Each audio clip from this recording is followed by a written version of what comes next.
My name is Jen Cook, and this is Beth Friedman, and we're with MetroWest Local Consumer Program, which is right about 20 minutes away in Natick. And we are part of MetroWest Mediation Services. So we do community outreach. That's one of the things we do. So we're here today to talk about how to avoid a scam, red flags, things to be aware of, how to not fall victim to scams, and where to report scams if it does happen. But the best, what's the phrase? The best offense is defense, or the best way to protect yourself is to avoid them entirely. Because in a lot of cases, once money is gone, it's gone in these cases. So a little bit about us. Like I said, we work as part of MetroWest Mediation Services. I'm going to just cover some things at first, and then Beth will also cover some of the topics as well. So our program works in association with the Attorney General's office. So each year we're grant funded by them, and they send us consumer complaints to work on. So we help consumers and businesses resolve their disputes. It's similar to mediation. It helps people avoid going to court in a lot of cases, or it helps them get their answers or their issues heard when otherwise they might not have been able to do so. In 2025, the Attorney General's office local consumer programs assisted with about 9,000 consumer complaints. So we are in Natick and we handle this area, about 18 towns, but there are other local consumer programs across the Commonwealth, and they handle the rest of the towns from corner to corner. Like I said, we have about 18 towns, including Holliston. We don't provide legal advice, so that's not something we can help with, and we don't do legal analysis. We just try to help people with whatever their issue is if we can come to a resolution. And it's voluntary and cooperative, so the business and the consumer need to be, on the same page and willing to talk about it. We have some outreach materials. You're welcome to take a look afterwards. They are for informational purposes because, like I said, we cannot give legal advice, but there is some good information available. The Attorney General's office puts out a report every year, a consumer advocacy report. In 2025, the top consumer complaints all fall within these categories, essentially. The largest is healthcare services. That actually doesn't come to the consumer dispute resolution category because there's a healthcare division in the Attorney General's office. So those complaints really would be handled there. But all of this, the rest of it, mostly we would be helping with auto repair shops, used car sales, home improvement problems. You have a problem with a contractor, something wrong with the work or something wrong with the billing and the payments. Those are things. Landlord-tenant, we have a significant number of landlord-tenant complaints as well. And those are things we can assist with. Solar energy also is a popular category these days as it grows, as the industry grows. So enough about us. We're here to talk about scams. Unfortunately, they are prevalent. As you probably know, according to the FTC, the most recent number I have from 2024 is $12.5 billion lost to scams in that year. And email was the number one contact method, but it's also internet, it's also phone calls and text messages as well. Internet pop-ups are common as well.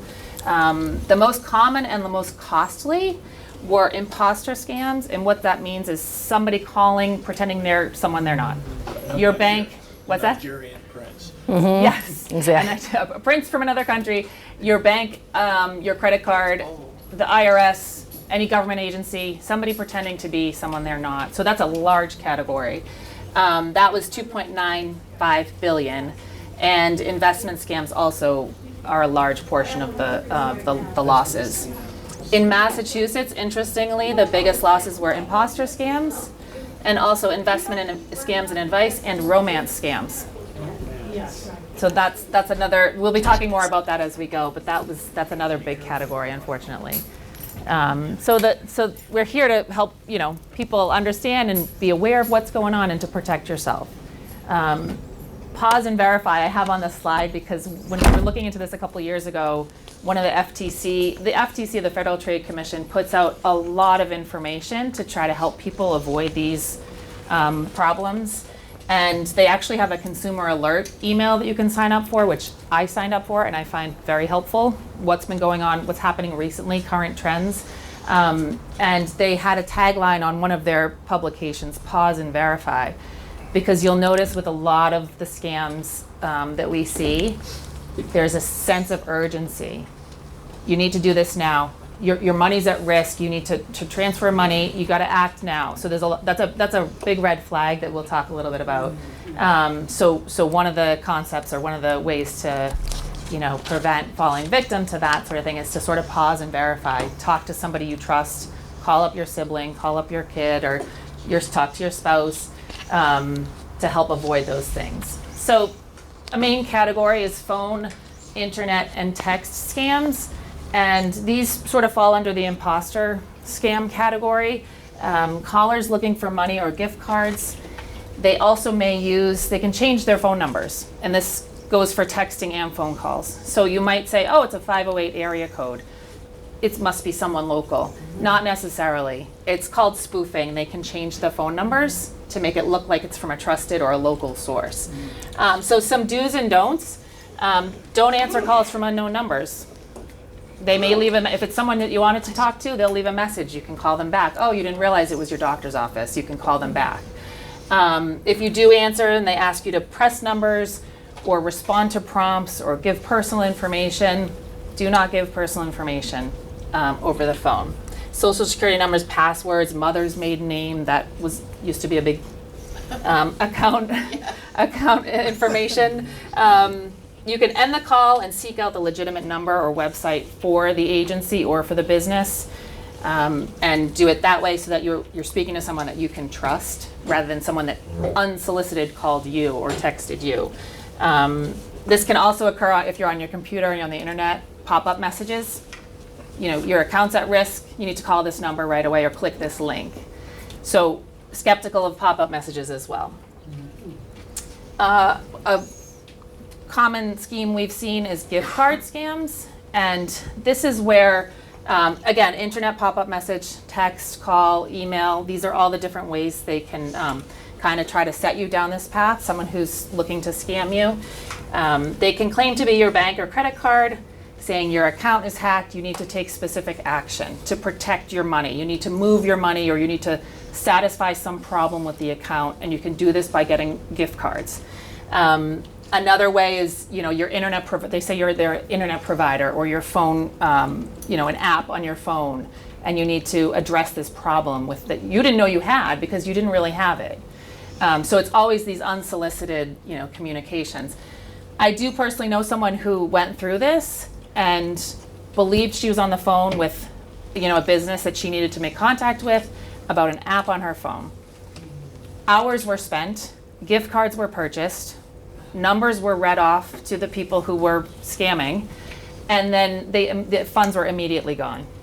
So it was reported to the police, it was reported to the bank, but I don't believe there was any recourse because there was no way to trace it. So be very, very skeptical. Gift cards are for gifts only.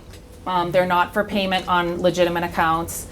If you go on the IRS website or any of the government websites, they'll have scam warnings. I was looking at the IRS website recently. They do say, this is how you know you're on the right website.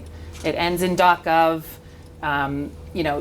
We won't reach out to you through social media. We won't ask for crypto or for gift card payment. So there's certain red flags to be aware of. Gift cards are not payment, they're for gifts. When you buy gift cards at a local retailer, keep your receipt for your records in case, just to track the gift card. The grandparent scam, this has been going on for quite some time. I'm not sure it's as prevalent right now as it was a couple years ago. Again, I know someone personally that used to get these calls. Scammers impersonate a grandchild or another relative. They sound distressed. They sound like they're in trouble. They've been injured. Maybe they're at the urgent care or they're at the police station. They say, in the case that I'm thinking of, "Hi, Grandpa, I need some help. I got in some trouble." So they don't use a name. They don't say who they are.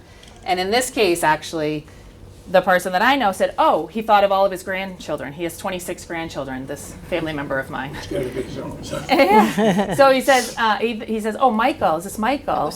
My cousin. Yeah. And then the person on the other line said, yeah, this is Michael. So you give them a little bit of information, and then they're going to run with it even more. So thankfully, those calls were ended. And I don't think, again, it's as prevalent, but I think it's still going on. There's, again, the sense of urgency, sense of trouble. I need you to help me out. I need you to wire some money for bail or for, some medical treatment I need. I can't tell mom and dad because I wasn't supposed to be here to begin. So it's kind of this web of like urgency and secrecy, and I just need a little money. So, and end the call the person that you thought it was or who said it was, and double check. Government impersonation scams, unfortunately, these happen as well. Social Security Administration, the IRS, Medicare, scammers will call and pretend that they're an agent from one of these agencies. Something's at risk. Your account is at risk. You need to sign up for a new card. They phased out the old cards. I believe that was a recent one with Medicare.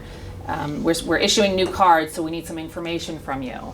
So some sort of prompt to get you to give some information, and sometimes they offer free products or they offer some other perk. In this case, I think they were using people's Medicare numbers to make false claims for medical equipment and making money that way. So even the number itself shouldn't be shared with people, especially if they're calling you, unknown or unsolicited. They may threaten to take away benefits. They may threaten that there's a problem with your Social Security account or savings. So always be leery and always pause. Consider where the call came from. Did you reach out to them or did someone reach out to you? Did you ever receive a letter in the mail? Typically, you'd receive a letter from a government agency in the mail before any other type of contact. So be leery of things when they pop up out of nowhere, whether email, text, or phone. You're certainly, yes, go ahead. No, but it's getting harder to know even when you get mail because Yes. of AI. And are they looking at doing things that, like when you go onto the IRS website, it says, this is the right website, like you were saying. Yes. What are they going to do for paper if they start mailing paper things? Because AI is so good, it's very hard to tell. Is it legitimate? Can you repeat the questions? Yes, I think, go ahead. My question was, these agencies say they won't call you, they won't ask for this, they won't ask for different things. They mail you something. But with AI today, it's hard to tell, is it legitimate or not? So you're talking about a mailing. Right, but that's how these organizations say they don't call you, they don't ask for this, they don't do that, so they typically mail. Right. They do say, from my most recent review of it, they do say that we don't call or text you without your permission. So I think the protocol would typically be to reach out by mail, official letterhead, not looking for personal information, and then the next step could be that they email or text, email or text or call, but first it would be the official mailing. What the USPS is doing, I'm not sure about preventing. We don't see as much mailing fraud scams and it may be because the penalties are worse, it may be because it's a, less effective way of getting people, I'm not sure. And that's a good question. I don't know the answer. What the US... I was just thinking, so if they don't communicate with you that way, and then they mail you, and they're looking for something, Right. do you answer? Do you call them? Do you? Yeah, I think. I think in a way you're contacted, I would say find a legitimate number of the business or the agency. And I also think it's important to talk to whoever you trust, your sibling or your friend or your neighbor. Who do you trust with these things? And say, does this sound fishy to you? Should I respond to this? Because that can be very helpful instead of just trying to deal with it on your own. I was looking into this actually a little bit, the government impersonation and the search scam. So if you are contacted, you might be inclined to, I'm going to call the agency and see if this mailing is real, or I'm going to go on their website, get their phone number, and see if this is real. The problem with that is scammers and businesses that are misleading, so not just scammers, but people who are trying to get your business or sell you something, can sponsor ads when you do internet searches. So the FTC actually just one of these consumer alerts I was talking about that they send out by email, they recently just sent one that relates to search scams. Because you're looking for something legitimate and you think it's going to be the first thing that pops up on the internet when you do a search. And that's not always the case, because businesses and scammers can buy those top slots. And the clues would be if it says ad or sponsored next to it. The particular person that I knew that got into the gift card scam had actually reached out, she thought, to the business. So she was very confused. How could this be a scam? I'm the one that called them. And I think what happened was you quickly Google the number of, oh, I need to call, Apple or whoever you're trying to reach. And those first pop-ups you assume are the legitimate ones. And if you don't look carefully, you might be calling a business that paid to have their ad pop up first. So the FTC, I actually pulled this right from the FTC, Federal Trade Commission, recent consumer alert, because they had settled with a company, I think it was last year, about the way they were marketing and trying to reach people and doing it dishonestly. So the tips were: spot the ad or sponsored label when you do an internet search. Take your time, read all the results. The URL should be .gov if it's a government agency, instead of .com or .org. Org is typically a nonprofit. Healthcare.gov would be where you search, affordable care plans and insurance plans. And even though it's healthcare instead of an agency name, it ends in .gov. And even at the top of that one, there would be a bar. This is a government agency, and this is how you know. And like I said, scroll before you click something and call that number. Scroll and make sure it's the right. What you're looking for might be a little bit further down because it's not a paid ad. So if you got a mailing, these are some of the things to consider before you call whoever is claiming to be that agency. One additional item, this has been common as well. Traffic, maybe people got the Mass Toll Pike notices that they owed money. Did anybody get those texts? Yeah. Yes. I those- ignore them, they'll come to me again. Exactly. I think that's a good strategy. Ignore. Recently, there was a traffic and court notice that went out, and it has the seal of Massachusetts on the top, and it says State of Massachusetts, and it has a couple. If you look closely, there's a couple of things that don't seem legitimate. It may also cite something, you didn't park there, you weren't driving in that area. There's little red flags that will pop up on this stuff. So don't click links, don't use the QR code. If it's something coming to you that you didn't know or didn't expect, you could call your local city hall. I got this notification, or call the police department. I got this notification. How do I figure out if, I do actually owe this amount? So you just want to verify, either ignore entirely, they will come back to you, or, reach out to a legitimate agency that and look into it if you think it's actually something that could be legitimate. So we have some more topics. Beth's going to talk about them. And then at the end, we can take questions or just chat about people's experiences if it might be helpful. So this is Beth. She works in our program and works on consumer complaints as well. Thank you. Hello. Hi, Beth. We're going to just continue along the same lines. Unfortunately, there's a lot of different scams out there, so we're here to talk about all the different kinds. I don't know how many of you are homeowners and have home improvement scams. So usually they're coming to you and you didn't ask for them. It's a lot of high pressure sales. Do this now. This is, they may discover something where you called them for one thing and the next thing they know, they're tearing up your chimney because it was gonna fall apart. So really pay attention to what they're saying and what you called them for. There's a lot of people out there that are unlicensed that are coming knocking on your door, unfortunately using a lot of weather issues.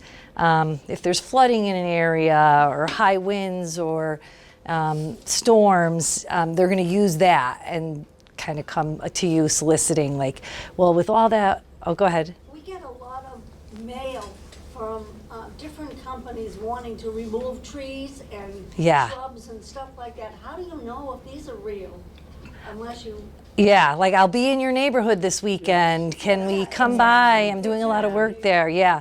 Well, again, I think so. A lot of that is door-to-door people, but I think doing research and seeing, if they're licensed. I think that's on our next slide.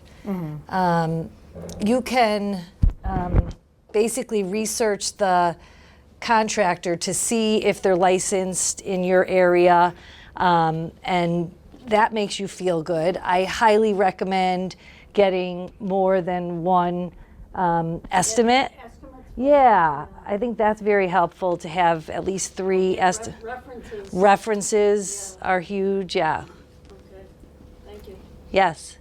My mom's house needed a new bulkhead door, so I went on Angie's List to find contractors that did that. We interviewed 3 contractors, we selected one. They came out, wanted a personal check, even though they said they took credit cards. Yeah. There they are at your door, you want to get it done. Well, what they did was they took out the bulkhead door, then they said, well, we think there might be a crack in the Yeah. foundation, so we've got to dig all along the foundation. They made a huge mess of the yard. Yeah. And then asked me to put $40,000 into stabilizing this foundation of a house that was perfectly fine. Yeah. So I called the building commissioner, he came out and looked at it, he said, It's fine. nothing wrong with it, absolutely nothing. I'm out $2,750, Yeah. and what the building commissioner said, and this is a good tip for people, A, don't go on Angie's List, and B, go to your town or city hall and ask your building department for who They would have recommend. references. Yep. Because they know these people, they work with them. Yeah. Yeah, no, I'm sorry that happened to you. That's it, and then they just kept going. I'm glad you stopped. You paused. You did the right thing. Yeah. Wish I'd paused sooner than I know. Yeah. I know. Well, and I mean, I think that's a good recommendation. I think getting references, people that you trust. You had said that they needed $40,000. They're really by law only can collect a third in advance. So, know the contract. I think I skipped a little bit, but cash only offers, that's going to be a red flag for you, which was exactly what you did. So that's great that you were able to stop that. Negative online reviews, and then again, once hired, pressure, you need this and you need this, your whole house is going to collapse if you don't fix this foundation. It's not right. Yeah. Yeah, you get so far, but getting multiple estimates, knowing that and reading their contract, hopefully those references can help you with that, and the idea of not having to pay in full. You only have to collect 1/3 in advance. There's also, with people coming to your house, there's also some towns, because this is such a big thing, there used to be, there still is, but it's just doesn't work as well, but the no-call list. So similar to that, there's a do not solicit. So some towns are starting to do that. We did a little research for Holliston to see if they had it. I think it's just so new, but you can go online to be on that do not solicit. And then eventually, if people are going to be coming door to door, legit companies have to go on there. And if they're coming to your door, then they're not legit, because if you were on the list. So, I have a neighbor, that's the first question she asked, are you registered? yeah, that's great. And they're kind of startled by it, They sort and of then didn't they're give like, it a yes or oh, no. and then walk away. Right. Yeah, When you know it's. yeah. Yes. Yeah. And they also need to come, there are some requirements. They need to come, I think it's 9 to 6. They can't come after 6 o'clock. They can't come on weekends. So somebody coming at 8 o'clock at night, no thank you. We're not ready for that. So, and they're pushy, unfortunately. I'm doing so-and-so's house down the street. She's really happy with us. Can we help you? No. The other thing I was gonna say is, I took the class with, coffee with the police officers that they come to town, and we were talking about, do you open the door, or don't you open the door? And what he said was, do you have a window by your door? And I said, yes, I do. He says, open the window. And he said, and just, you say you're not interested, Yeah. close the window, lock the window, and be done with it. Yeah. You didn't invite them onto your Right. property, you didn't do anything. He said, so that's all you have to do. Yeah, that's good advice. That's good advice. That yeah. is.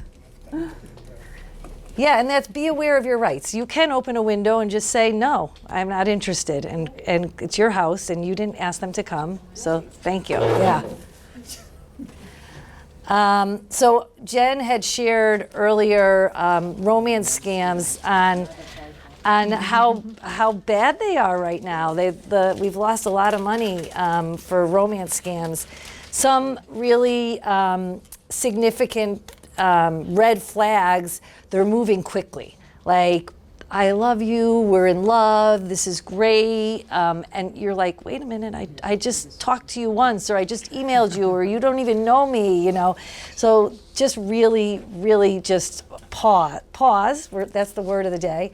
You know, they're saying that they want to meet up and you make plans and then I have to cancel because of this, or there's always a really important reason why they can't meet up. They need money. I need money. Can you help me? You know, since we're so good together, I just need a little money. I'll pay you next week. I'll pay you back.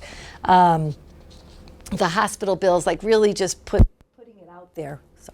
Putting it out there that there's such a need. And really too good to be true. You're looking at them and you're like, this is perfect. Where have you been my whole life? It's just, it's not real. You know, be alert of people who are going to try and really isolate you from everybody else, because everybody else is probably going to give you different advice because you're the one who's in it. You know, you're in it, so you're hearing from this one person. You know, a lot of times, as we said earlier, they're looking for money. Never send money. Never send money. They're going to make it easy for you. I don't have it. I don't have the money. Online dating sites, I had a consumer that I was supporting, and it was an online dating service that you had to buy credits. So it wasn't like an annual fee, so this is great, we'll just buy credits. Well, she was thousands of dollars into it, talking to someone who she really liked, and they had a great time. They could only talk through this app. Okay, we'll talk again tomorrow. And this went on for months and months, and she kept buying credits and credits. And she liked this person, so she didn't want to end the app. Like, it was such a conflict for her. And it just, who knows who that other person was? You don't even know. You don't even know. So, yeah, right. And then, so anyways, I mean, I think just really steering clear of things that seem too good to be true.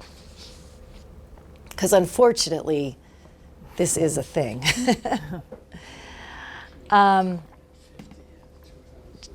Charitable giving scams. So everybody's asking for you to give. I know, you know, again, this is going to your heartstrings too, but high pressure tactics, you know, immediate donations, we have to have it by this deadline, you know, do you have to do it today? Can you do it today? A lot of the emotional appeals, like this is terrible, it's a terrible thing. You always should do everything by credit card. You don't want to do it online, gift cards, as Jen was saying, because if you do it by credit card, that is also going to support you. Hopefully, that's one way where you can get support if you have been scammed. Not always, but oftentimes your credit card can be there for you. And it doesn't make sense if charitable, if they're asking for charitable donations and gift cards. Like, that doesn't make sense. You want to do it with your credit cards. Keep donation records, so you need to keep that information, because then you know who you were donating to. You can go online and search that charity to see whether it's real or not, because some of them they're great charities and you want to support them. So being able to go on and find out if they're real, again, don't do it right away. You know, like, don't just give money. Do your research. I I know, like personally, that there's some charities that we just do annually. You know, we know that they're real and we're doing it annually. Then you get a lot of other ones that are coming at you that could be good ones, but most often they're not if they're asking for those payments, you know, in weird ways.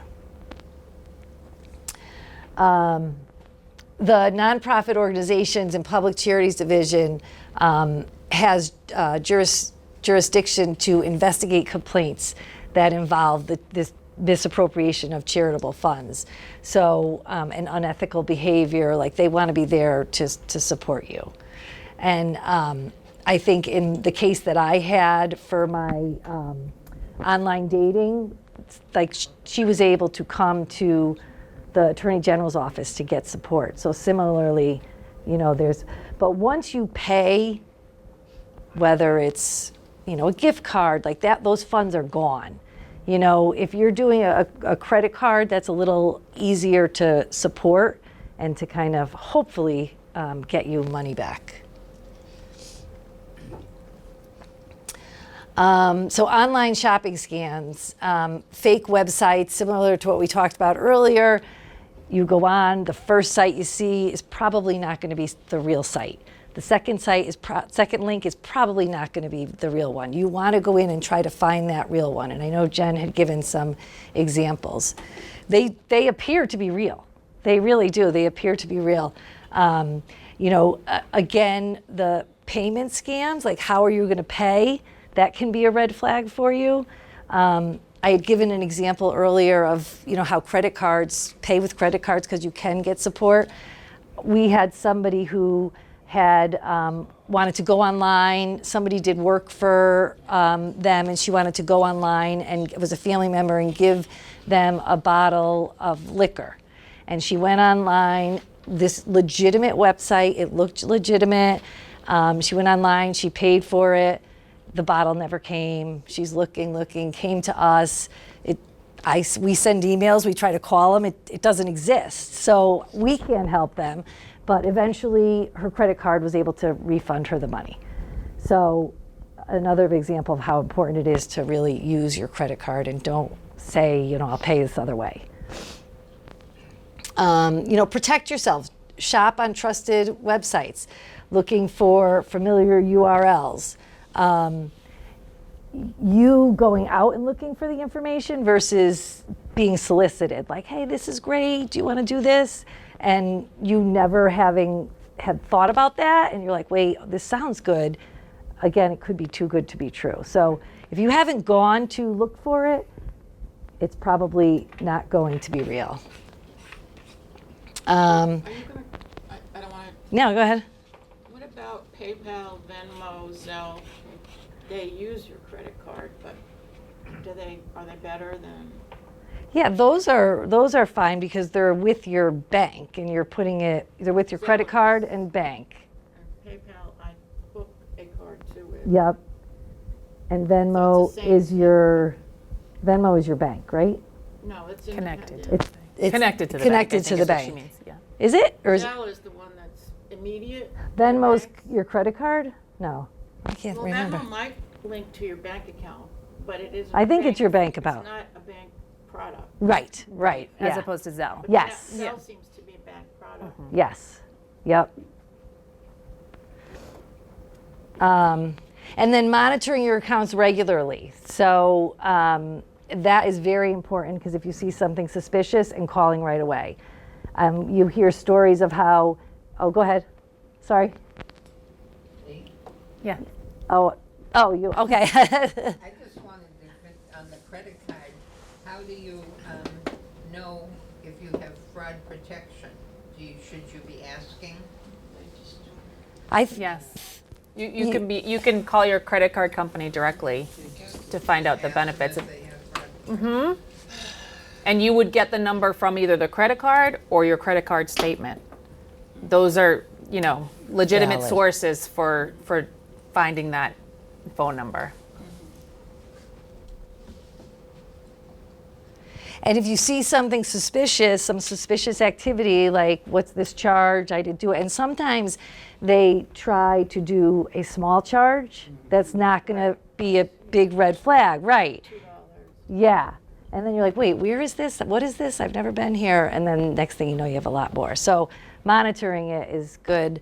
Some people say get paper copies, monthly. If you're not savvy, to go on and look at it every month or within the month too. It's a lot of work trying to avoid this.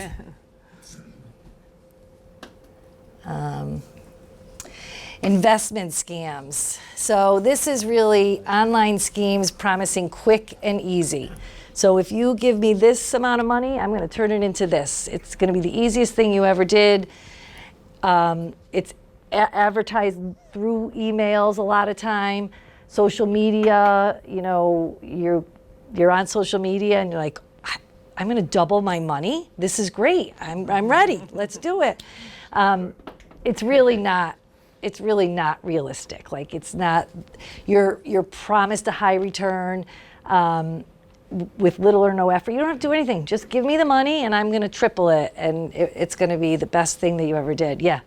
When you get a call and they just want like $1.99 processing and all that garbage, that's just to get your credit card number information from you, right? Yeah. Because I just tell them, well, deduct that from what you're going to send me, but they don't do that. Did that happen to you? You got a call and they said they want. They get to the point where they just want a small shipping Yeah. fee or a processing fee or something. Is it somebody offering to send you something for free? Yeah. But you just have to pay the small shipping? Okay, and that's how they get your credit card number. Again, it's an unsolicited call Yep. that you weren't looking for, so red flag. Yeah.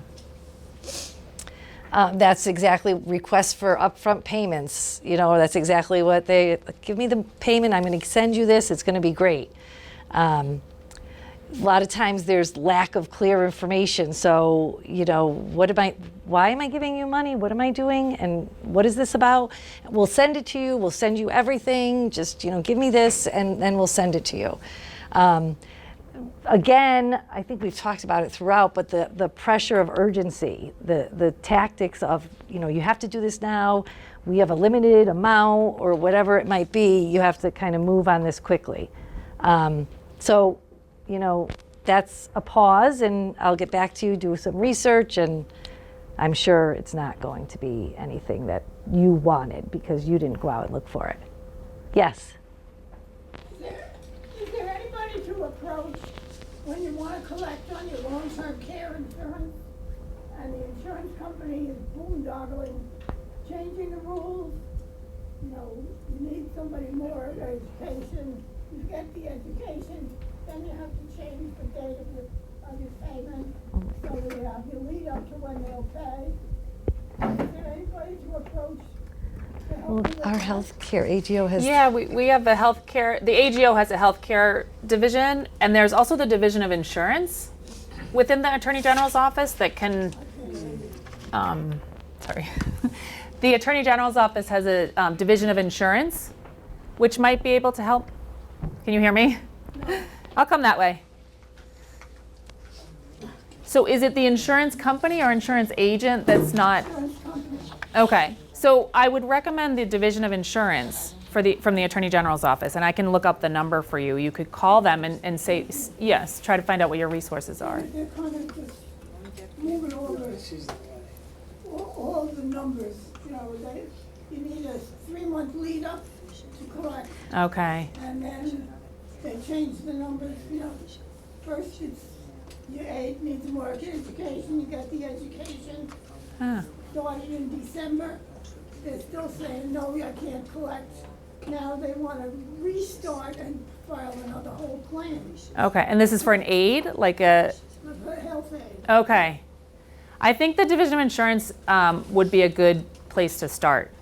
And I can find the number for you before we conclude. Okay, no problem.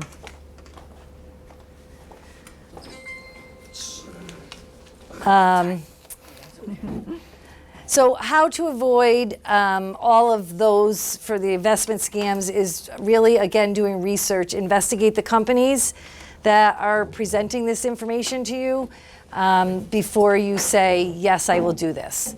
You know, it's fair to ask the questions.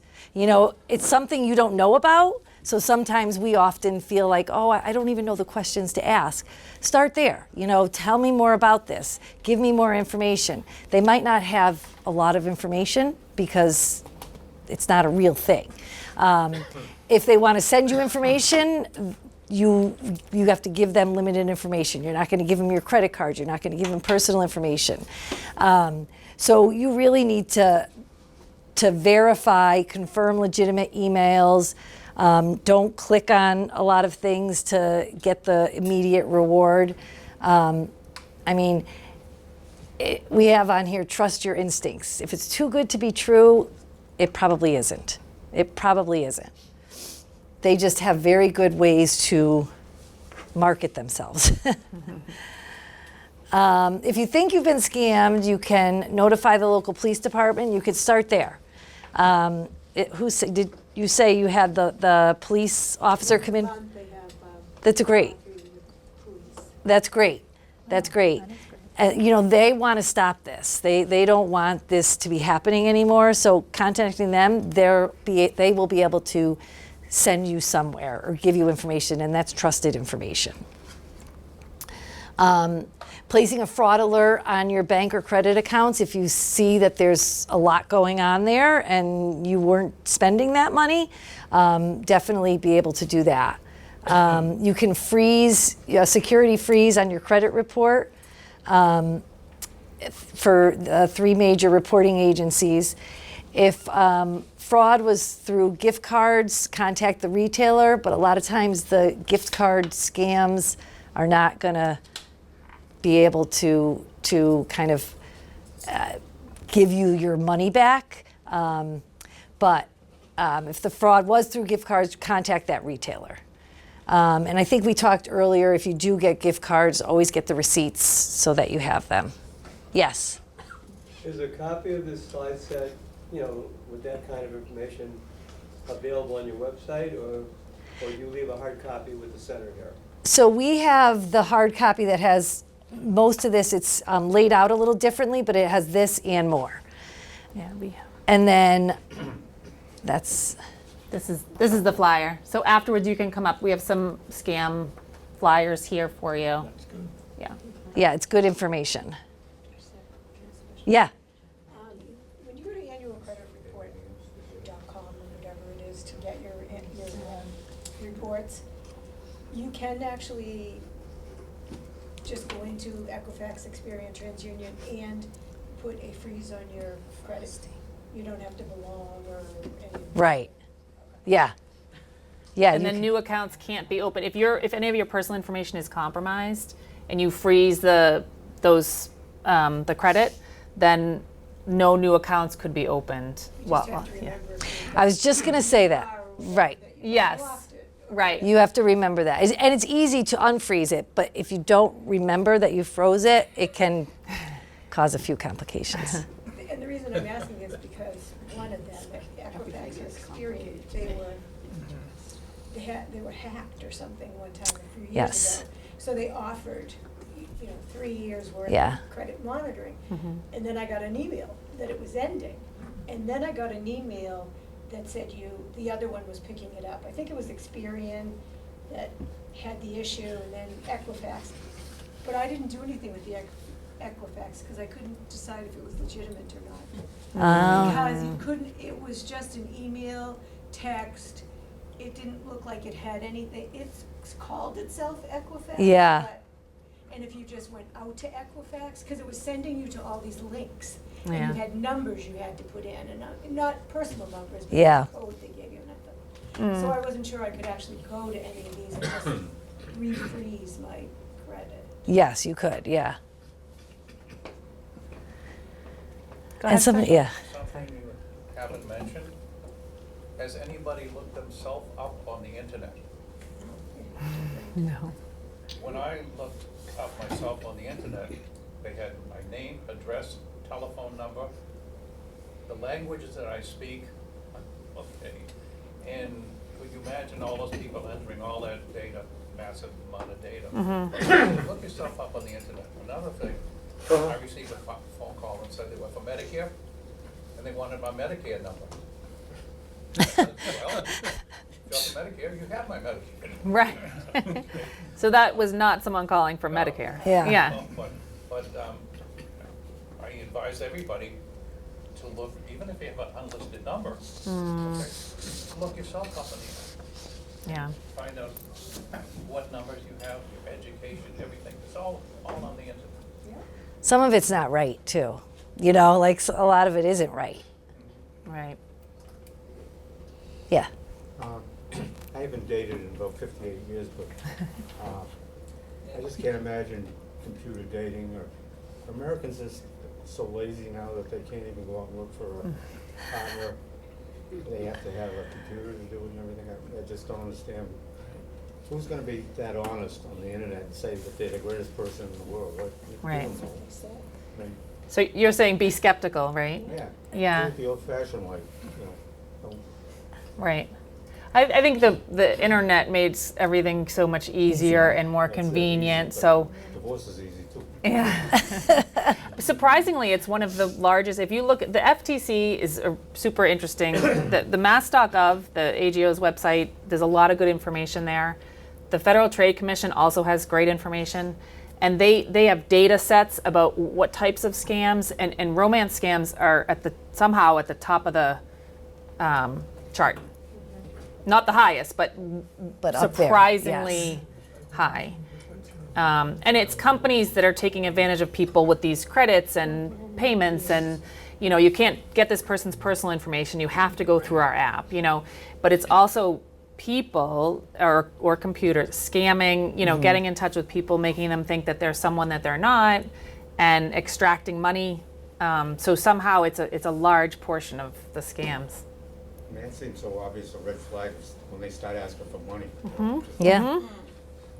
But they build that relationship first is the problem. There's that relationship. So the person on the receiving end is like, oh, they're really nice, and it's hard. And they tell them, don't tell anybody else. Don't tell your family member. Don't tell your kids, or Yeah. don't tell your parents. Another red flag. Yeah, like it's. Yeah. So, My ahead. daughter knows lots of successful marriages that were started by internet dating. It just widens the field of people that you may run into.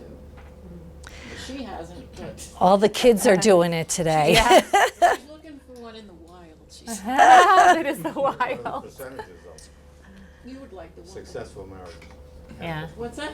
What's the percentage of successful marriages over the internet? Yeah, I don't know. I don't know, but I know.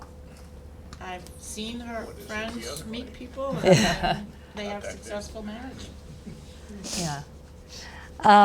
So as we said, there's some information over there where you can, where do you go? If this happens to me, where do you go?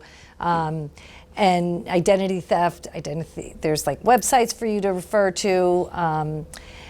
The crypto investment scams, that's the bottom one. Massachusetts is really trying to get to the bottom of this, and they need to react really quickly because oftentimes, it's not credit cards. So once that money's gone, it's gone. So, they have given a number. They have Massachusetts Insurance and Financial Services Division that's really supporting this. And that phone number's there. But the message was you have to report it quickly, and we can hopefully help. Go ahead. Oh, sorry. I didn't have a scam from the IRS, but they were sending me some threatening letters, and so I tried to call them to resolve it, and there was absolutely no way to contact them. I mean, I called every IRS, Providence, Boston. They didn't even put you in hold. You can't talk to people. There was nobody I could discuss this with, and so I called my representative, Karen Spilker, and she said, well, not her, but her representative said, well, that's a federal issue, we don't deal with that. So what would you're saying to call, Social Security, IRS, et cetera, but I mean, we're living, particularly after a lot of cuts, in a climate where there are not resources to even, and the only way I ever got this resolved was to find somebody, an accountant who had like a secret number to the IRS, but, I mean, what would you recommend in a case like that? It was really upsetting, frustrating, and there was, and the resolution finally happened, but it was shame on the IRS. Yeah. Because, I mean, they basically, I owed money, I sent a check. Basically what happened was they cashed the check, but they didn't have personnel to match it. So they started sending me threatening letters that I had to send it again because they'd taken my money, but didn't have the personnel to match it. So they were gonna put a lien on my house. I mean, this is upsetting. Wow. This kind of thing. And yet I didn't want to pay any more money, so. No, of course not. If you can't contact the IRS and your community representatives say it's federal, what would you advise? Maybe your federal representative. I guess. Yeah. Was there- Yeah. Go ahead. Contacting your representative is a great idea. People do that also when they're having issues with private businesses, and they can be helpful. That is a tough question because who oversees the IRS? You know, so I think unfortunately maybe contacting a private accountant or a private attorney. That was the only way Yeah. I could resolve this. Yeah. And in the end, it was all resolved. I mean, I had bank records to show that the money had been taken out, but then every few months, they were sending me letters with more and more fines and this and that and the other thing. So it was just a case of the IRS not having personnel, and finally, I did get a letter saying, just ignore those letters. Oh. But Wow. From the IRS, they Yeah, straightened just- out. But this was months after lots of threatening letters, and I just wanted to share that because if you're a responsible citizen, the IRS wasn't treating me responsibly by sending letters, not having staff, and then just thinking, their answer was that I would pay again, and then they would someday refund me again, but, I mean, so. You don't wanna rely on we're that. living in times where some of our federal agencies, that's why we're glad we have people like you to reassure us. It really is, because it's threatening and it's Right. worrisome, you lose hours and days of your life. And worry. Yeah, of course. Yeah. Yeah. And a lot of complaints that we hear for all of them, so not just like we wouldn't get the IRS, but it really is, I have no one to call. I've spent 10, 12 hours on this. There's no one to talk to. How do I get this back? And you're in a position where I've done this. I don't know how to do this, and they got you in a circle. So it's, Yeah. well, I'm glad you were able to resolve it. Well, I was desperate. Yeah, yeah. That's awful. Yeah. To your commenting before, the best thing is to, not for you, but to document. I called this day, I sent the Yeah. information this way, because it's great backup material, because if you find they are legitimate and they wanna take you to court, here. Yeah. called, I tried. I was doing what no I one need. answered. Yeah. I left a message, I Yeah. called this day, I did that, I sent you these things, keep photos. It's a lot of work. Yeah. Well, and especially since in the end, they said that all these letters I was receiving were just automated. I mean, they just took the money, didn't match it, and then started this whole automated, and this is how our government service is treating And I'm their- surprised, because based on what we learned today, I would have ignored some of it, especially when they wanted you to pay again. Yeah. I would have said, I already It couldn't be paid you. legitimate, right? Yeah. Right. Legitimate. Yeah. Well, I wondered about that, but there was nobody to call to Right. see. Yeah. It's crazy. If you get a phone call or something that's AI and all, do they have to tell you ahead of time that it's not a human? And I can you don't demand think it so. that, I don't think so. What was the second part of that? Can they demand? if they are using it, can you demand to speak to a person instead of And you could AI? ask her. Representative. Representative, Yeah. It does. I was talking to a real person, and at the end, it wasn't a huge thing, and it's worked out fine. But at the end, they said all this was done via AI, but it was already done. Yeah. You could find out who are you calling from? What is this business you're calling from? And end the call, and then initiate a call to that Yes, yeah, I business. initiated the calls. Yeah, yeah. And you might end up in a loop of computers still, which is exceedingly frustrating, but it puts you, direct contact as best as possible anyway. It seems disturbing now that more doctors are using AI and you don't know what the heck's going on, and you know, it's just confusing. It is. And a lot of it can probably be ignored. A lot of the unsolicited Yep. phone calls and emails and texts can be ignored. You said something before about the do not call registry not working as well as it used to. I find that. I put myself on it, but we still Still have get one it. landline, and Yeah. So we were talking about this earlier, and it's you shouldn't be able to call you. So the people that are getting through on the do not call are not legitimate. right. You know, Yeah. it's so unfortunately they've found. Just look at who it is Yeah.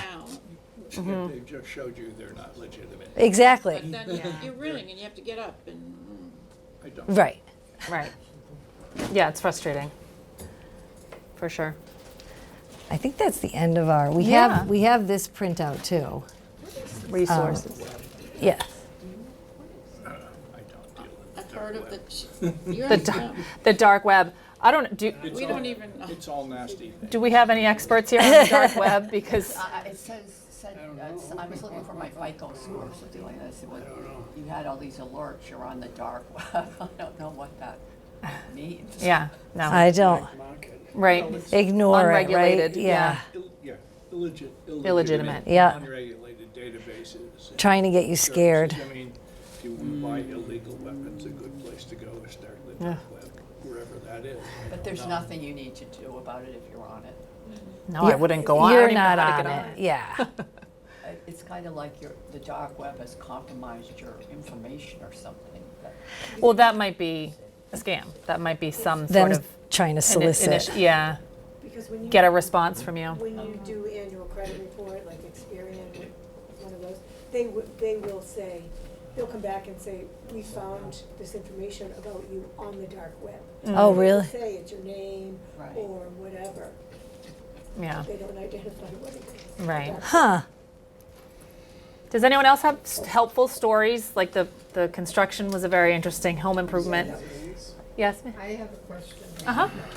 I have been scammed just recently. Oh, And I'm it is sorry. by QuickBooks. Have you had any complaints at all about Intuit and QuickBooks? Was it actually Intuit and QuickBooks, or was it somebody purporting to be one of those companies? I manage condominiums. Mm-hmm. I went on the internet to write a check to pay a bill. Mm-hmm. This is on QuickBooks, and up in the corner, it always has phone numbers, you know, you buy checks, or this one said my membership was due to expire, and call this number to renew it. Okay. And I thought, I knew it was time to renew it. So I called the number, and I got some men talking with me. I didn't feel confident in talking with them. I did give them my credit card number to give me a year's subscription. And when I hung up, I felt, I don't feel right. Right. I called the credit card company and had them cancel it. Okay, good. Come to find out, I have a unit owner for one of the condos that I manage who works for Microsoft. And I contacted him and he said to me, Claire, you have been scammed. And he told me what to do. Okay. But I now went to Intuit with the phone number that he gave me that said that it was a good number, and I still don't feel right about this at all. Huh. When you were on the website, was it the website, or was it possible that you weren't on the? Website. It was. The website, I write the checks and I can look up and see the balance and all this. So you were in the account. Yeah. Oh. That's interesting. And I called yesterday because I was trying to get a financial report of the budget versus actual, how much is today. And they told me that they're having trouble with, their engineers are having trouble giving me those numbers right now, and they're working on it. You haven't heard any of this? No. And we don't, I mean, so the Attorney General's office tracks all of the complaints that come in, and they keep them on record for 6 years. So there is information, like on their website, they actually produce it looks like an Excel spreadsheet if you wanted to look at complaints against a particular business. It's a little cumbersome. It's not the best data set, but it's possible that there are some there. I haven't heard of that problem in our office. You could file a consumer complaint and we can reach out to the business. That's part of what we do. And I actually have a couple of complaints up here. If anyone, check out the resources up here. That's one thing you could do. And we would reach out to the business, try to help resolve it. If you got your money back already, then there may be no resolution that really you're looking for on that particular issue. But we can still reach out and speak to the business about it and alert them that this complaint's been filed. So it's worthwhile in that sense. And are you still concerned about the correct contact information for them? I'm sorry, I didn't answer. Are you still concerned about the correct contact information for them? Is that still a question? Right. Yeah. Yeah, I have a phone number here. I'm writing everything down. Do you get statements from them? Not from them, but I can pull statements off for the different Yeah. accounts. Because I would rely on that information that you're getting on the account. But you're saying that the phone number was in the account and that's what led you down that What I had to do was close 22 accounts at the bank and open 22 new accounts Oh. to protect. I was at the bank one day from 10:30 in the morning till 6 o'clock at night. Oh my gosh. because of what happened with the, wow. I had to feel safe that Yeah. everything was okay. Right. None of the accounts have been compromised. Huh. None at all. Okay. Wow. But it's been a nightmare. Yeah, it sounds like it. Yep. You could file a complaint. Some people file complaints just to report the problem, because if there is, so the individual consumer complaints we help with, places like us, other local consumer programs, the Attorney General's office doesn't investigate each and every complaint that comes in, but they do track them. So they're aware if several people had this problem, there would be a red flag. So there could be an investigation or litigation, but it would take it would take a pervasive really issue. But it would be helpful in that sense. Is the Attorney General's number on one of those sheets? Yes. Okay, good. Any other questions or Questions? stories? Well, I have something off topic, okay? Okay. You've all seen on TV, send $19 a month just, and sign up, it's only $8 a day, whatever the hell it is, okay? So I looked up the information on all the $19 a month, the CEOs, what they made. ASPCA, $1.5 million. Okay. The least of that was two other charities where the CEOs earned more than $500,000. Wow. Yeah. So tough topic, but Yeah. before you sign up for that, okay? Right. You know. Look at where your money's going. Yeah, that's a good point. That's a good point. To that though, if you use charity, I think it's Charity Navigator, do you use that? No, I just looked it up. Yeah, but if you use Charity Navigator, you can look up all your charities. Those tell you where your money's, where the bulk Right. of the money that they receive, whether it's Stationery. to Yeah. paper, paper programs, whatever, what percentage. So it. Exactly. Yeah.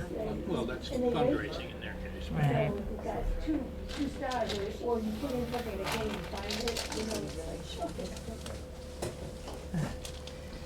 You always have to be on the lookout. Yeah, you have to have your defenses Unfortunately. up a little bit. Yeah. Thanks everyone for coming, and there are some flyers up here that might be helpful. Thank you so much. You're welcome. Thank you for Thank coming. you.